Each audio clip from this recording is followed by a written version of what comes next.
I'm sure that many of our audience would agree that asking the right question is usually just as valuable as finding the right answer. And at present there seems to be a complete taboo on asking the right question about Jesus.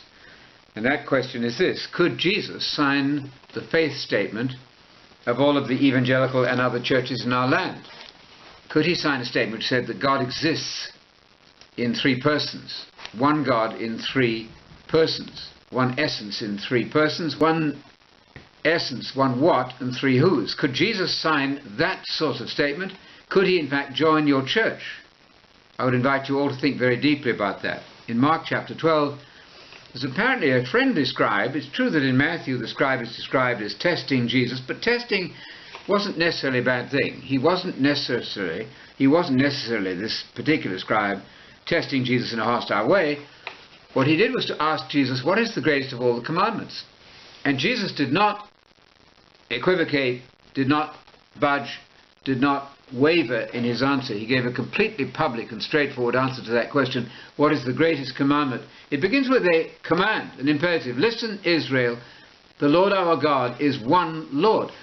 Every historian, surely, and every Bible reader should know that that's a Unitarian monotheistic statement.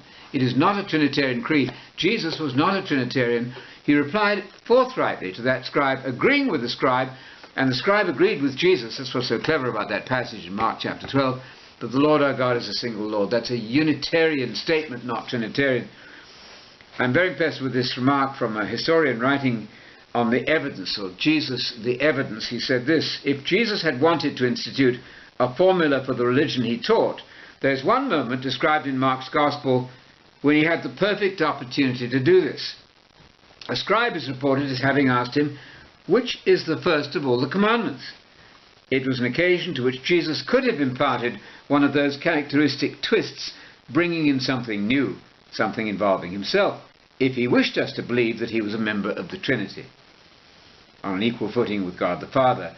Instead, he looked unhesitatingly, Jesus did, to his traditional Jewish roots. Revival and unity in world religions will begin when Christians face the fact that they've taken on board a creed which Jesus could not approve of. We might say this, I hope not unkindly, that Christianity is the only world religion which begins by discarding its own founder's creed. So I recommend that you look at Mark 12, verses 28 and following. Think deeply about that. Wake up in the morning pondering that, and you'll see that Jesus was a Jew with a Jewish Unitarian view of God. And that's where to start, because worship of God is to be done in spirit and truth, not as we make up our own doctrines, but as we follow the mind and the teaching of Jesus.